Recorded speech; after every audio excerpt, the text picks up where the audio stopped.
지금 이 시간에도 우리나라 국회에서는 필리버스터 제도에 의해서 테러 방지법을 막기 위해서 야당 의원들이 무제한적인 그런 발언을 하면서 그 입법을 방지하기 위한 아주 피눈물 나는 노력을 계속하고 있다고 하는데,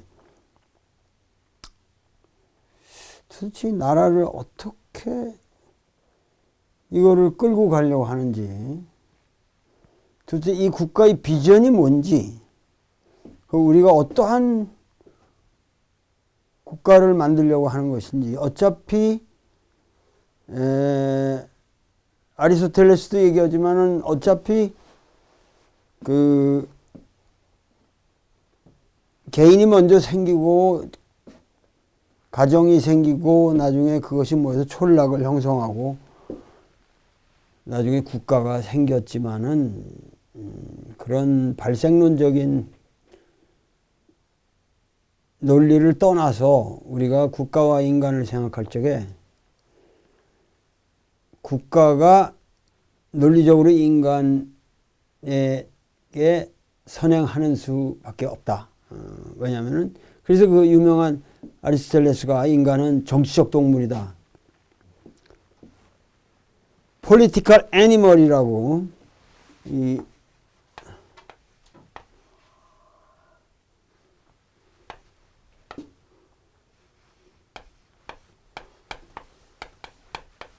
준 폴리티콘 정치적 동물이라는 얘기죠. 이거는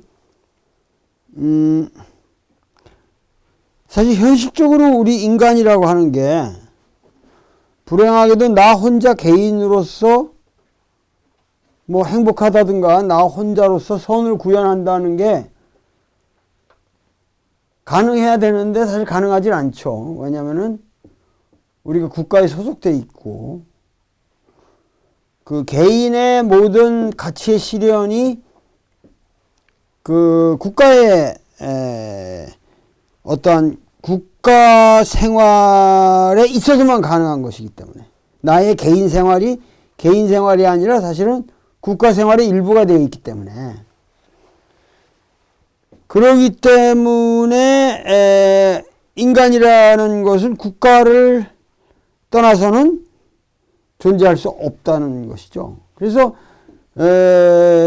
아리스토텔레스의 경우에는 그 사람의 그 정치학이라는 그 책이 있는데 그것이 결국은 6가지 정치 체제를 자유롭게 논하는 그런 문제로 돼 있죠. 하나의 그 good government. 그러니까 그 시민들의 삶을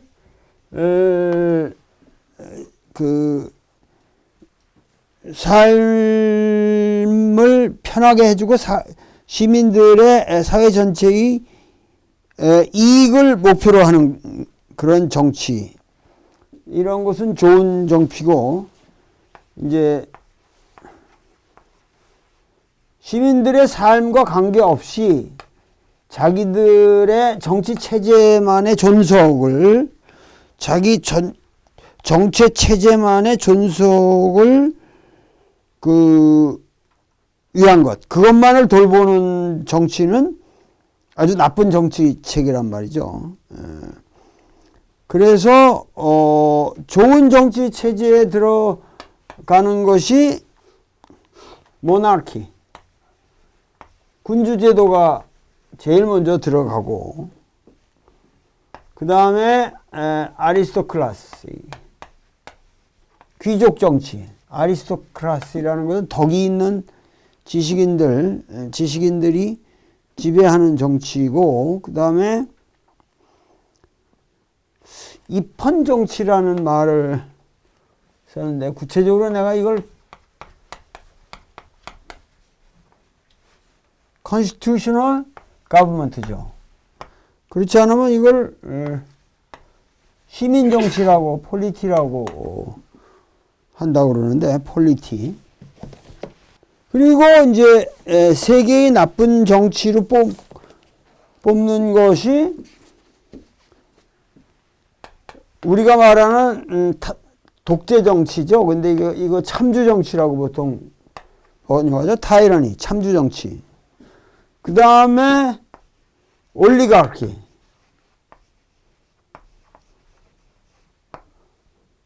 올리가키. 그리고 이제 데모크라시.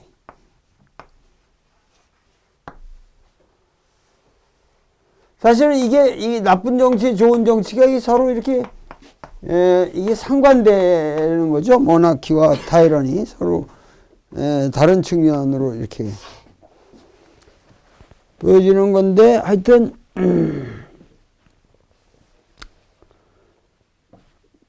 이 순서대로 본다면 모나키가 제일 좋고 데모크라시가 제일 나쁜 것이나 아리스토텔레스의 논의는 이 6가지 정치 형태가 어느 하나도 고정적인 가치를 가지진 않아요. 그래서 어떤 상황에서 어떻게 되고 이 6가지를 다양하게 그냥 객관적으로 논하는 지리멸렬한 논의이기 때문에 난 도대체 모르겠어요. 그 아리스토텔레스 정치학이 뭐를 지향하는지. 개념이 안 와요. 잘 확실하게 이 사람이 지향하는 지향 포인트가 확실하지 않기 때문에. 근데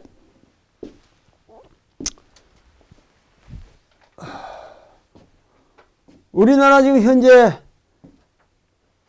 박근혜 정부 하의 정치 형태는 이 6가지를 다 짬뽕한 것 같은 이제 올리가키적인 그야말로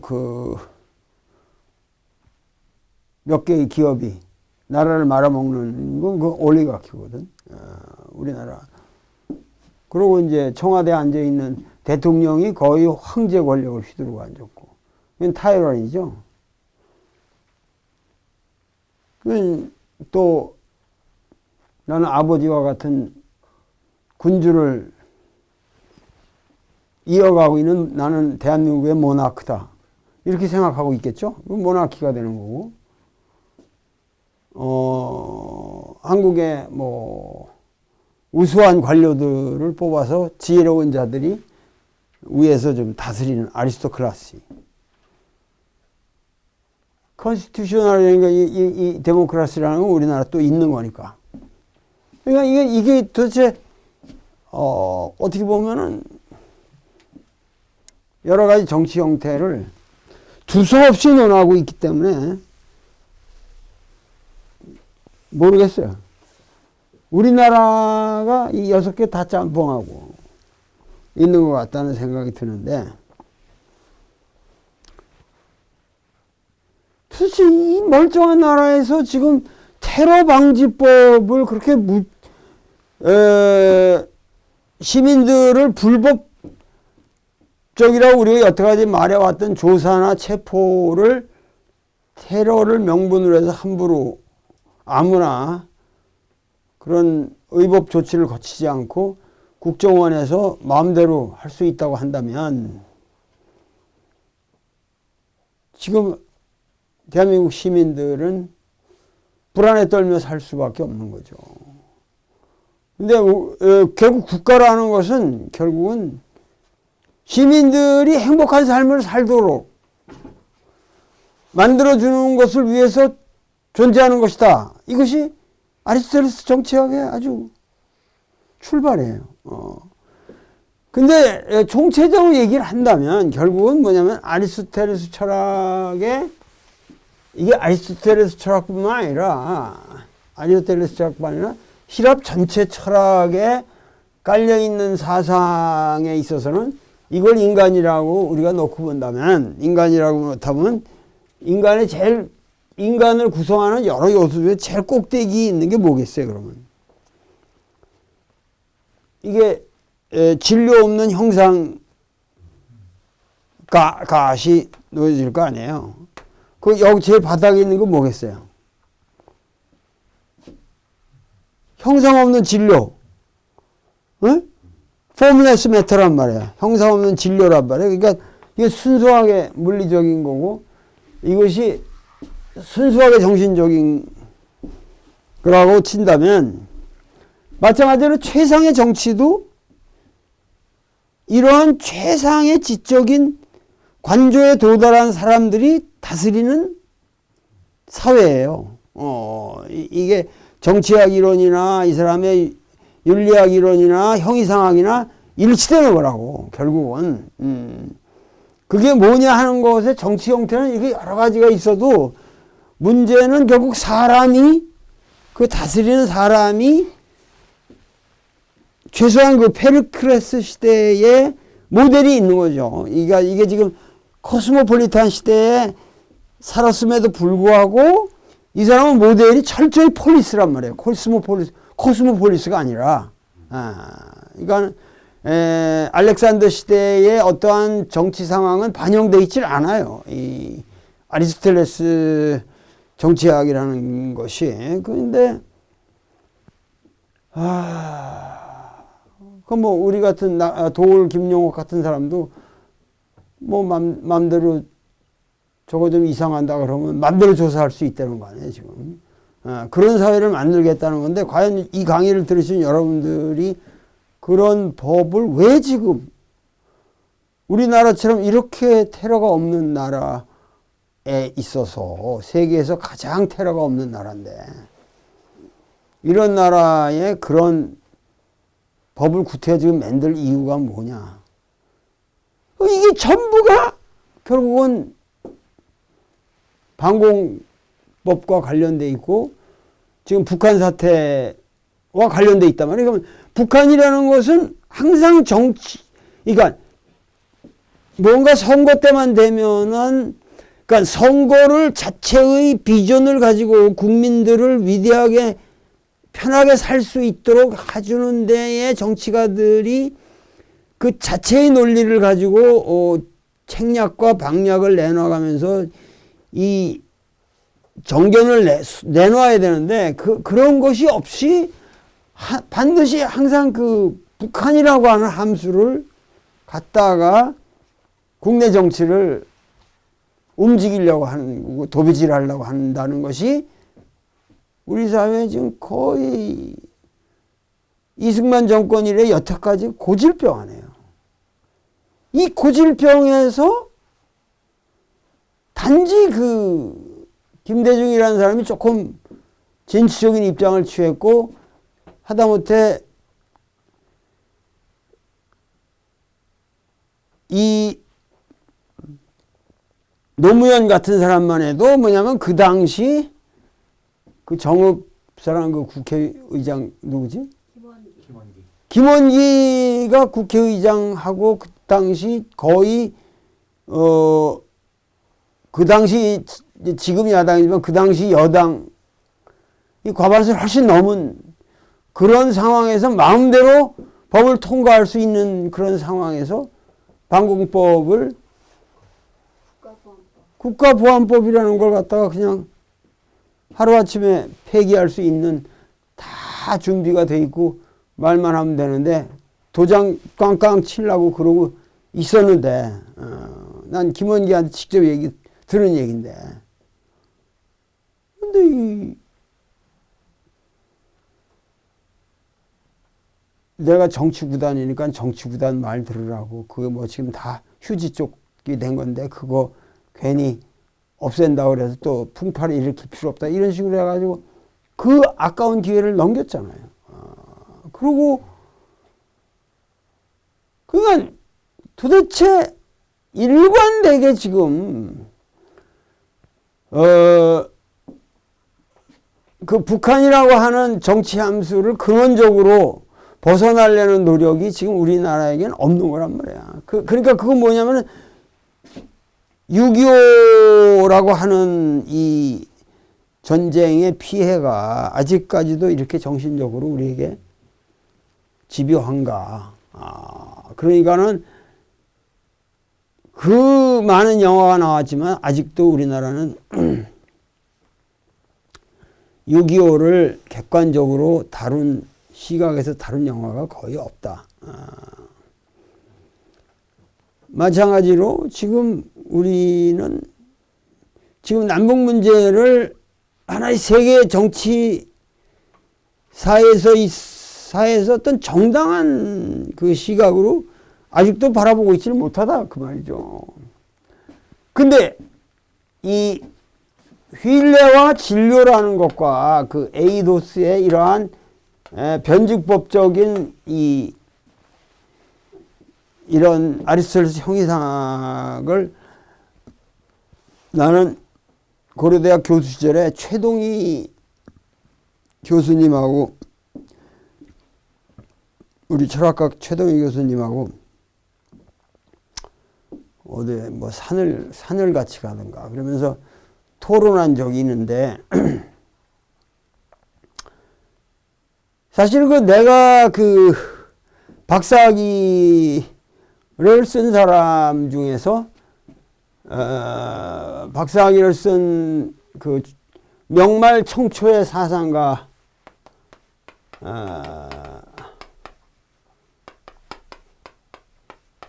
왕부지라는 이 위대한 사상가가 있는데 이 사람의 그 주역 사상이 건곤병건이라는 거거든요. 건곤병건이라고 하는.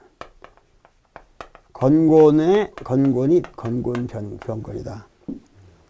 건곤병건이다. 이게 무슨 얘기냐 하면은 이 우주를 그 2의 육승 그러니까 음양이라고 하는 함수 두 가지 케이스밖에 없으니까 이것이 6자리가 있으니까 이제 그걸 6자리로 하면 그 베리에이션이 64개가 나오잖아요. 그러니까 64개는 수학적으로 나온단 말이지. 근데 사실은 이게 만약 7자리면 더 늘 거 아니야 이게. 128개가 될 건가? 근데 왜 그렇게 안 했냐? 이게 6자리로 해야 이제 아래 위 궤상이 3자리에서 트라이그램이 이렇게 겹치는 게 사실 6자리가 좋거든. 근데 이건 이제 많다고 그래서 다 저기는 아니야. 그러나 64개라고 해서 이 작은 수가 아닌 것이 왜냐면 64개라는 걸 가지고 전 우주 삼라만상을 표현한 거란 말이야.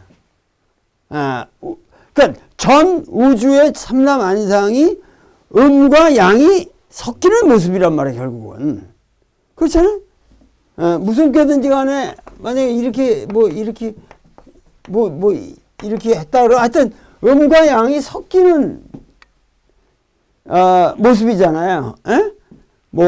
이렇게 섞일 수도 있고, 하여튼 수없이 다양한 형태로 섞이는데 우리가 64개에서 이 6자리에서 음양을 가지고 그려보면 아무런 함수가 64개가 나온단 말이야. 근데 두 개의 독특한 게 있잖아. 그게 뭐야?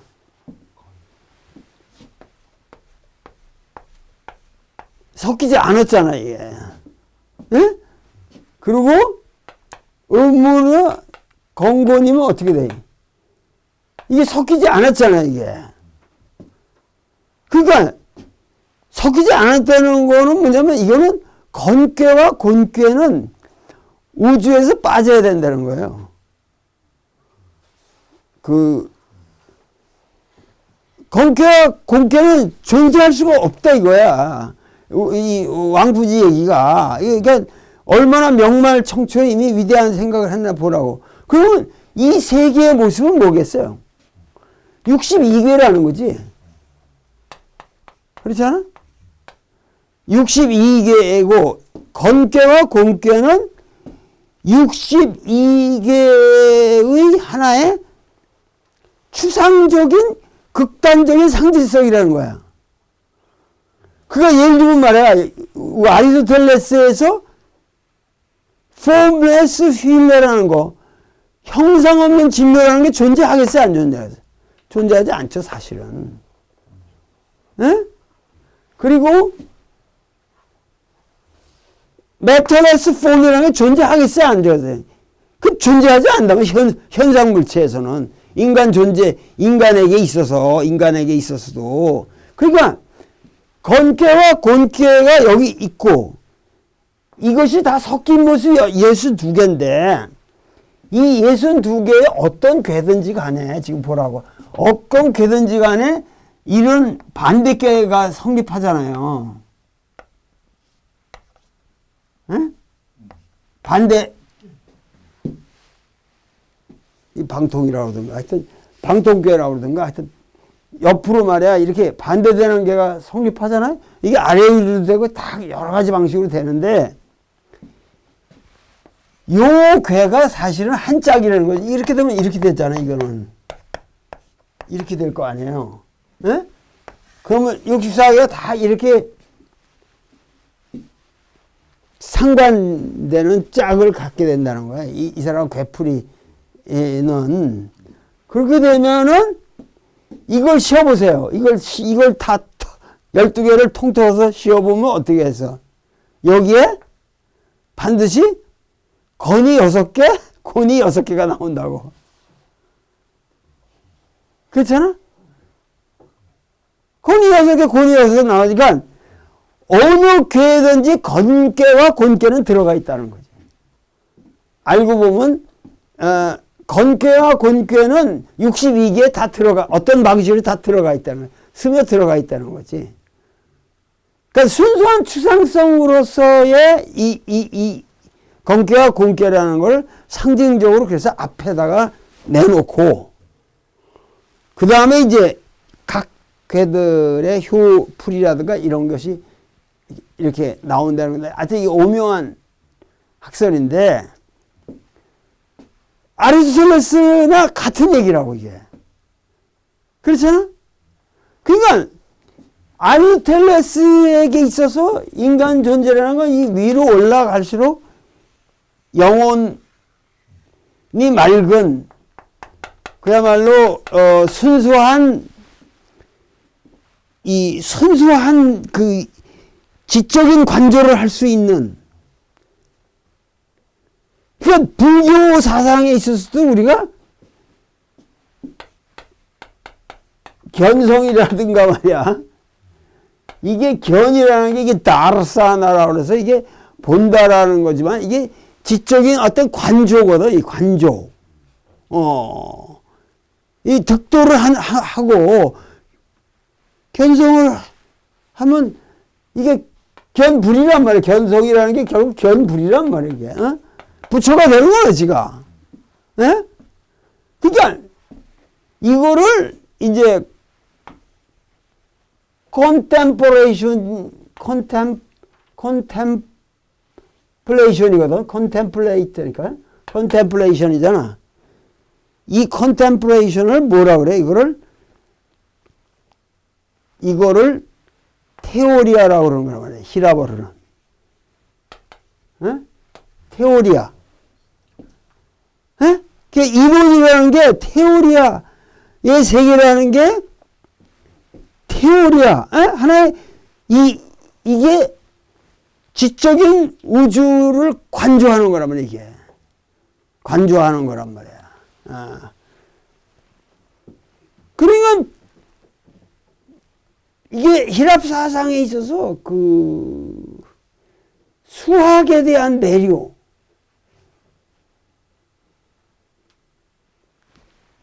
경험적 지식에 얽매여 있는 다는 것은 경험적 지식에 얽매여 있으면 경험적 지식만을 맹신하는 사람들은 그 검용적 그 지식에 묶여가지고 자유롭지 못한 노예가 된단 말이지. 그 생물학에서 그러니까 뭐 스템셀 가지고 어떤 누구야? 황모신가 하는 그 참 미친놈들 아니에요. 그냥 지가 뭐 어디서 현미경 데려다면서 뭐 했다. 이런 오류가 아리스토텔레스나 지금 피타고라스의 히라빈들에게서 수학자들의 그런 오류가 발생하지 않는다는 거지. 왜냐면 경험적 사실에 관계없이 이 수적인 것만을 꿰맞추면서도 이 우주가 환히 딱 보이는, 이게 뭐냐면 우리는 지금 수학이라는 걸 갖다가 그 대학 입시를 위한 지겨운 공부로 하니까 그렇지. 옛날에 정말 수학을 좋아하는 사람들끼리 종교 집단을 만들어서 수학을 연구했다면은 수학을 탁 푸는 동시에 펀뜩 그러니까 득도를 막 하는 거지. 오도송이 막 나오는 거지. 그게 그 오도송을 합치면 유클리드 기하학이 되는 거라니까. 그게 그러니까 이 피타고라스 집단이라는 게 그 테오리아라는 말 자체가 이게 오르지라는 말이랑 또 관련이 있다니까. 오르기아라는 게 하나의 그 오르가즘이란 말이야. 이게 오르기아란 말이야. 이게 하나의 오르지란 말이야. 오르지. 바카스의 축제에서 황홀경. 그러니까 그런 그 파토스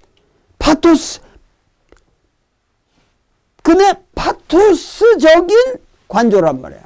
수학은.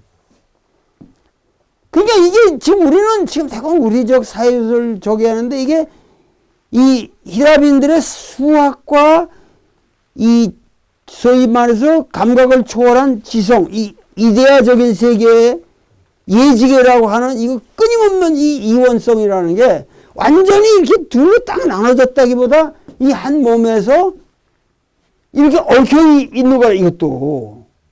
그렇잖아? 그런데 인간이 이 밑으로 내려갈수록 저열해진다는 것이. 왜? 이것은 정욕에 끌리고 자연의 지배를 받고 자유롭지 못하다는 거지. 응? 근데 이러한 지금 히랍 철학의 태세는 피타고라스에서 파르메니데스에서 플라토노스 아리스토텔레스의 이런 관조적 삶이라고 하는 태세를 거쳐서 이게 어디까지 가는 거냐, 이게. 칸트까지 가는 거거든요. 칸트의 그 절대 정원 명령이라고 하는 것이 뭐야?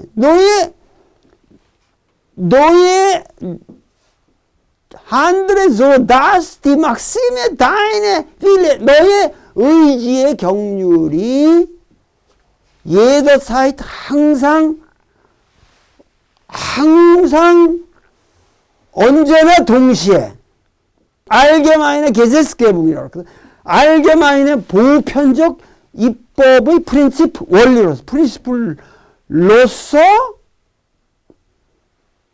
겔텐 쾌네 그것으로서 타당할 수 있도록 한들에 행동하라.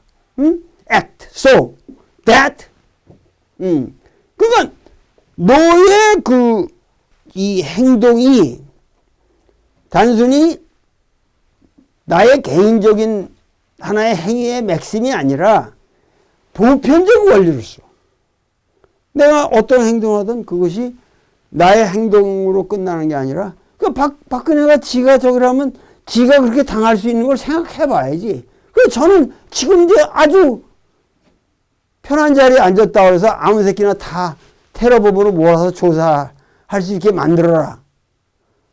그 말은 칸트 얘기로 하면 그거는 언제고 자기가 그렇게 당할 수 있다. 칸트가 그 예를 드는 게 가난한 사람, 곤고한 사람을 내가 상황이 안 된다고 무시하고 지나갈 수가 없다. 그건 자연적이 못하다. 그런 말을 하는데 그런 것도 전부 뭐냐 거꾸로 내가 어려움을 당했을 때 결국 나 자신의 그 상황을 차단하는 것이다. 뭐 거짓말 같은 걸 예를 들잖아요. 거짓말을 하는 게 좋다. 이렇게 되면은 거짓말이 안 되고 누구나 다 거짓말이 좋다고 생각하면 다 거짓말을 하게 되면 그런 사회는 도대체 살 수가 없는 사회가 되는 거 아니야. 그치? 다 거짓말을 하니까. 그렇게 되면은 서로가 불편해서 결국 사회가 케오스.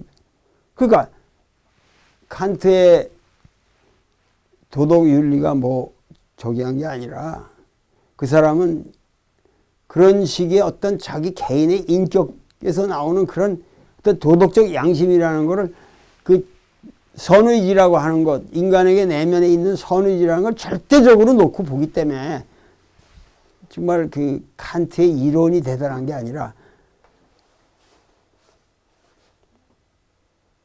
그거 자체가 칸트의 그러한 사상 자체가 칸트의 위대한 인격을 말해주고 있는 거죠, 사실은. 근데 그 포인트가 뭐예요? 아까 얘기했더니 이거거든. 나이궁이라고 해서 경향성이라는 거. 경향성이라는 건 뭐예요? 오래 섹스를 안 하고 있으면 정액이 차가지고 조시 꼴린단 말이야. 그렇게 되면 행복한 거지, 우리. 보통. 그러면 그거를 갖다가 배설하려고 섹스를 한다. 경향성. 에? 섹스를 하고 나면은 좀 시원하기도 하겠지. 근데 그런, 것을라는 게 이게 뭐야? 생리적으로 꼴리니 한다. 이러면 그래서 할 수 있다. 난 언제고 내가 섹스할 수 있는 여자들이 세고 셌다. 이런 거를 자유라고 한단 말이야. 미친놈들이, 이런 미친놈들이, 타이라니 같은 놈들은 여기에 이걸 자유로 하는데 칸트가 이게 자유가 아니라는 거지. 자유라는 거는 얼마나 섹스를 할 수 있는데도 불구하고 거기서부터 해방되는 거 아니야. 안 할 수 있는 거. 그런 어떤 생리적 욕구를 거부할 수 있는 거. 응? 목이 마르면 물을 마시면은 자유를 얻는다? 그게 아니지. 목이 마른데도 나보다 더 목이 마른 사람들한테 그 한 컵을 나눠줄 수 있는 그 정신의 도덕성이야말로 자유라는 거예요. 그러니까 이 밑으로 내려갈수록 뭐야? 여기서 칸트에서는 이 밑으로 내려가는 거를 필연이라고 그러고 여기로 올라가는 게 자유란 말이야, 지금. 예? 이해가잖아, 이게. 인간 존재에 있어서 일로 올라가는 게 자유란 말이야. 이거는, 여기는 인과의 세계고, 이거는 당연한 거 아니야. 원인은 있어, 권력가 있고, 제가 배고프니까 먹었다. 이게 되잖아요. 근데 배고픔에도 불구하고 많은 사람에게 그 한 끼를 나누어 주었다. 그래서 나보다 더 많은 사람들이 그때 배고픔을 덜는 것을 보고 나는 자유를 얻었다. 이런 것들이, 그러니까 나의 행위가 나의 행위의 개인으로 끝나는 게 아니라 보편적인 입법의 원리로서 작동할 수 있도록 네가 행동하라. 이게 결국은 사실은 히랍 철학이 왜 그렇게 이데아적인 세계를 강조하고 정신적인 세계를 강조했느냐 하는 것에 대한 궁극적인 결론이에요. 2000년이 지난 다음에 칸트의 결론이라는 게 결국은 인간이 이 하초로 가면은 이게 그죠? 이거는 인과적 세계에 속해서 살면은 이게 별게 없지 않냐. 그러니까 인간의 정치 체제라는 것도 전부 뭐예요? 인간이라는 게 이런 경향성과 인과적 물리적 세계에 복속되는 인간들이 정치를 하게 되면 나쁜 정치가 되는 거고, 그럼에도 불구하고 보편적 입법의 원리가 될 수 있는 원칙에 따라서 자기 행동 하나하나를 다 생각하고 조심하고 판결하게 되면은 그것이 좋은 정치가 되는 거지. 이게 어느 체제냐는 이게 문제가 되지 않는단 말이에요. 어느 체제. 모나키라도 그게 좋은 정치가 될 수 있고, 데모크라시도 좋은 정치가 될 수 있다고 얘기하거든요. 근데 이제 아리스토텔레스는 노예와 여자를 뭐 인간 존재로 인정을 안 했으니까 걔들은 태어나면서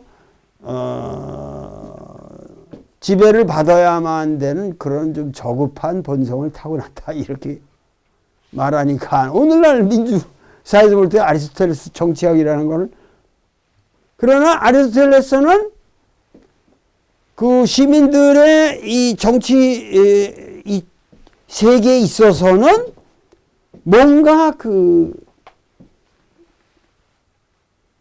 지적인 점잖은 그 어떠한 그런 양반들이 지배하는 그런 세계를 꿈꾼 거지. 그러니까 아마 아리스토텔레스의 정치학의 수준이 우리나라 조선 왕조의 선비 정치 그런 것을 꿈꾼 것 같아요. 아리스토텔레스는 내가 보기에 그런 정도의 아리스토크라시를 굉장히 이상적으로 보지 않았나 나는 그런 느낌이 들어요. 이 사람이. 그런데 결국은 그 페리클레스 치세 이후에 파워와 그러한 컬처가 서구에서는 분리되어 갔다는 거죠. 그래가지고 이 파워는 무지막지한 군인 새끼들한테 가고 그게 특히 로마의 그 소위 말해 초기 공화정이라고 하는 전부 이 무지막지한 콘스탄티누스가 그런 개새끼가 그런 개 같은 새끼들이 전부 6명의 황제 다 죽이고 지 마누라까지 죽이고 아들까지 다 살해하면서 권력을 잡는 그 무지막지한 군인 새끼거든.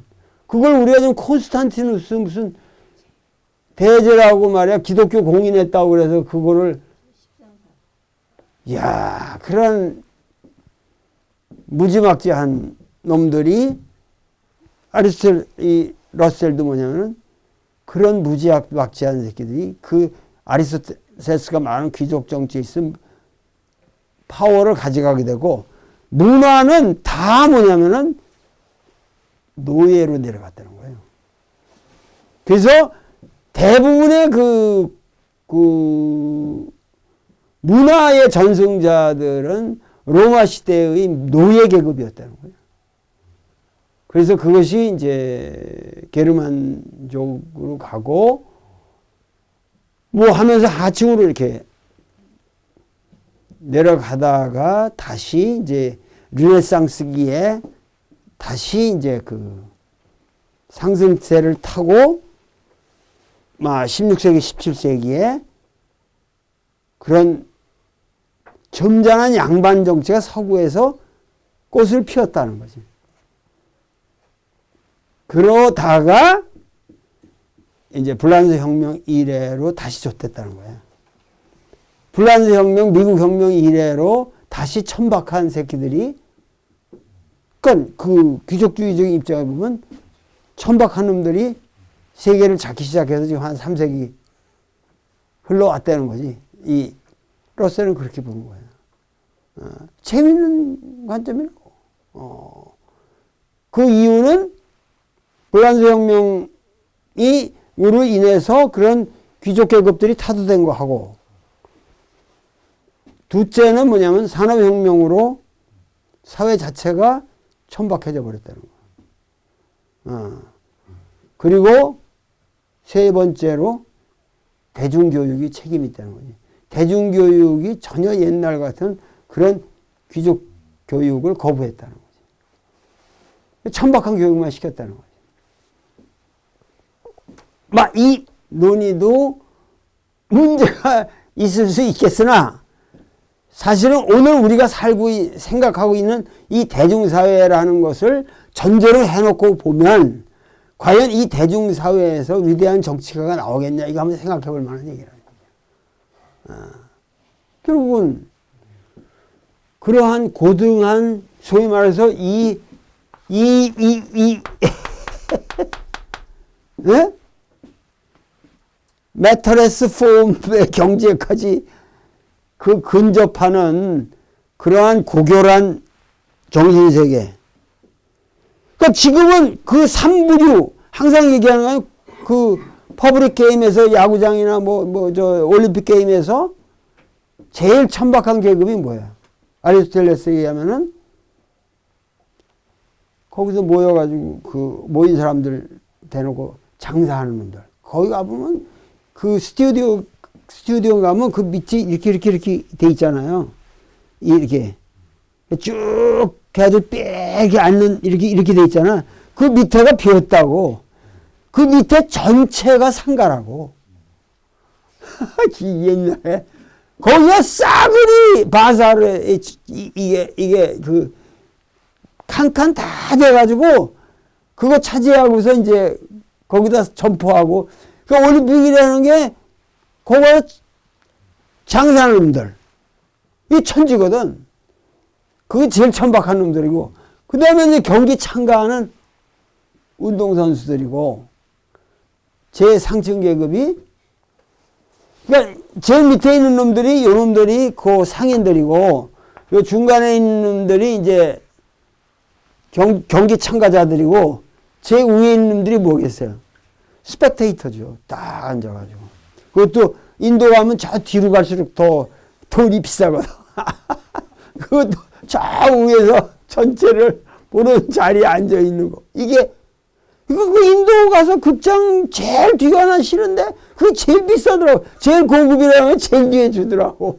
어? 앞에 앉으면 쌍놈이야. 그 극장에서도 꼭 제일 꼭대기 뒤에 앉아야 돼.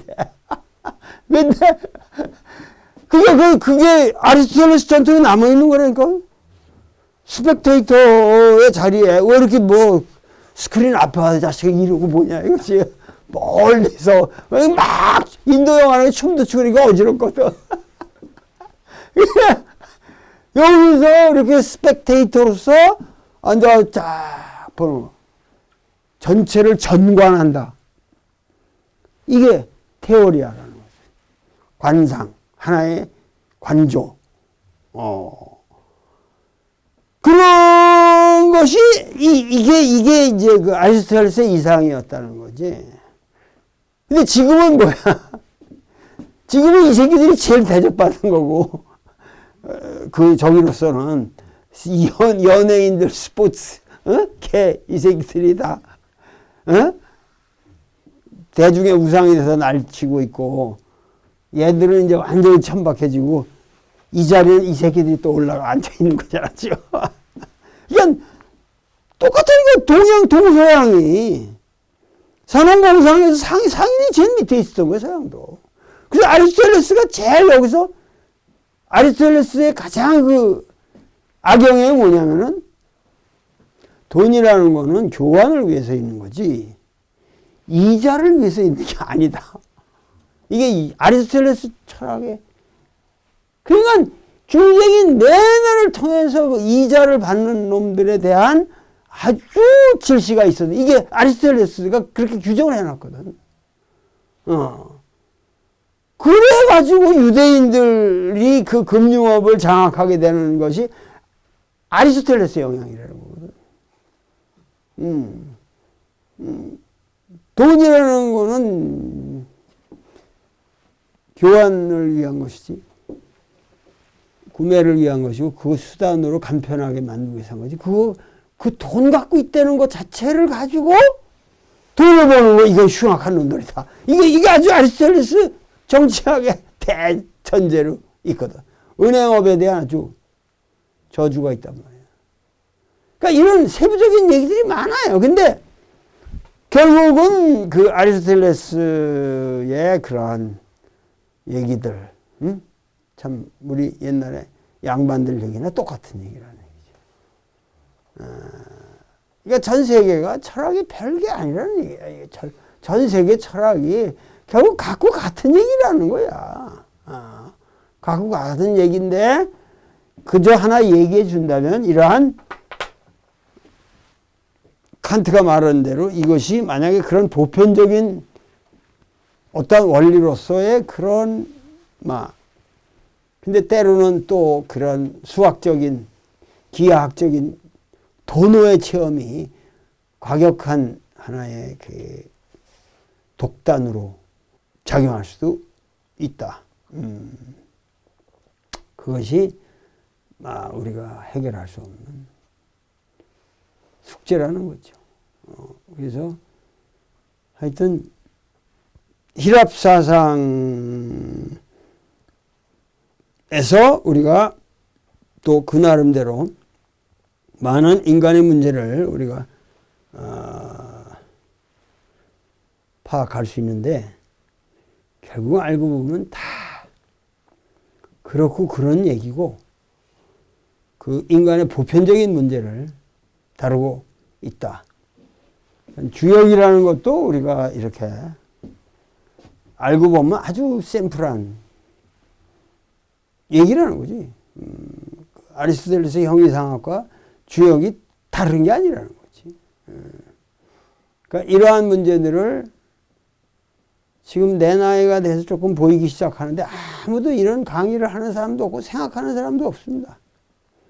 근데 우리나라는 점점 미궁으로 빠져들어가고 있다. 요번 일요일 날 아마도 우리가 꿈꾸는 이러한 지적인 향연이 우리나라 모든 텔레비 프로를 혁명시킬 수도 있을 것이다. 새로운 지식 오락 연애의 장르가 태어날 수도 있다. 여러분들이 한번 그 가능성을 스스로 점쳐 보시기를 바랍니다. 감사합니다.